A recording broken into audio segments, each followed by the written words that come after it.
My radio came to life as sound crackled through the speakers.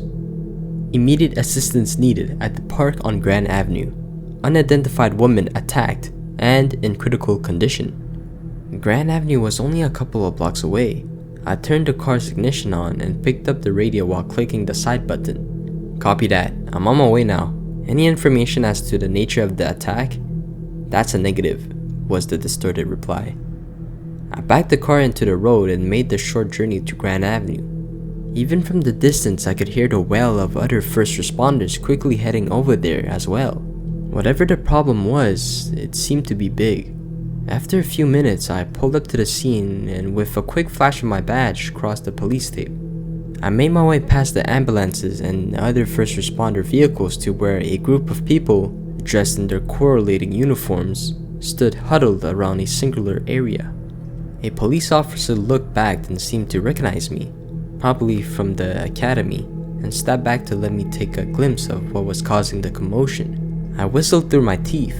There was a woman lying on the floor.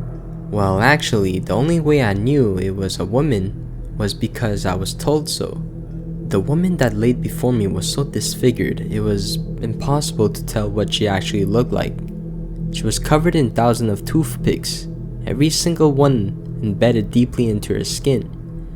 Streams of blood flowed through each incision, coating her entire body red and covering the ground near her. And yet she was still alive. She was very obviously and painfully breathing every couple of seconds. A nearby paramedic informed me that it wouldn't be the case for much longer. We can't move her, it just drives the toothpicks into her skin further, which increases the problem. We can't remove them either, he said solemnly. Why not? I asked. He looked up at me, and for the first time I saw the fear in his face. That's just it. We can't. The toothpicks all have barbed spikes on the tip, meaning the only direction they move is downward, and we don't want that.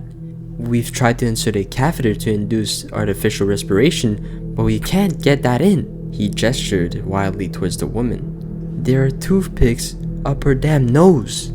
I stared at the woman a while longer.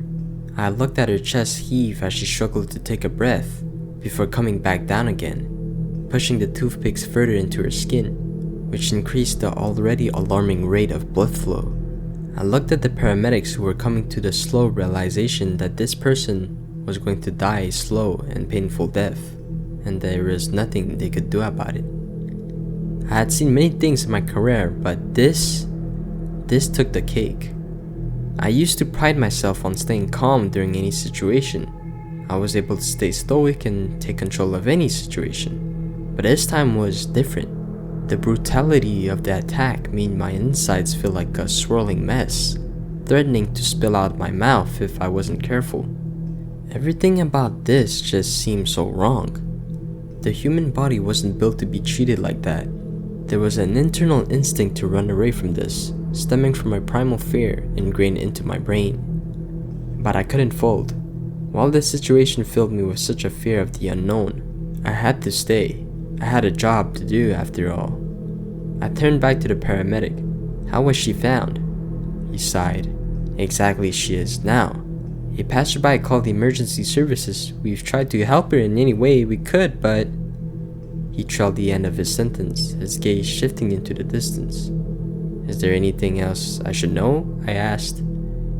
He looked back at me, but not directly. His eyes appeared foggy and seemed to linger at a faraway point, without really comprehending what he was looking at. Breathed, I assumed. Yeah, there was a couple of items found beside her body, he finally said. He left to go get it, and came back with a small piece of folded paper and a silver wristwatch, which he passed on to me. The watch caught my attention. It seemed familiar. Well, I suppose all silver chain link watches with 3 faces looked the same, but this one seemed different, somehow. The weight and the feeling of the metal against my palm seemed to awaken a long-forgotten memory in the back of my mind. I could see myself holding this watch years ago and sliding into my wrist, or someone else's. I turned the watch over. 2 simple letters were engraved on the backside of the watch face.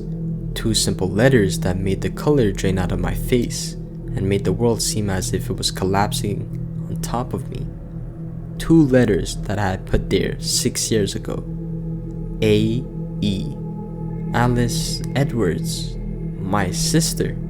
She was presumed missing over 3 years ago after she left her house to go for a nighttime jog and never came back, leaving behind a grieving husband and a 4-year-old daughter. The search was given up eventually. There was no leads and no witnesses. How do you begin to find someone who's vanished? With my mind clouding up with questions, I made my way back to the body. I forced myself to look past the blood and the toothpicks and the sight of the mutilated flesh. I looked at the eyes, the only part of the body not completely covered in toothpicks, and collapsed into fits of tears, because in that moment I knew the eyes were bloodshot and lifeless. But I had seen all I needed to. The woman on the ground before me was my sister. I thought she was dead, and now I had seen her die, without even knowing her true identity. I turned my gaze away from her and from all the others. All of these events were too much to process, and I knew I had to leave the scene, or risk having a breakdown. In that moment, the pain was too great, and the tears too strong. I nodded to the policeman guarding the tape and crossed it once more. As I left, I became aware of a piece of folded paper in my hand, given to me by the paramedic as it was also found near the body. I opened it up. What do you think, my little hedgehog? If you like this, don't worry. My zoo has only just begun.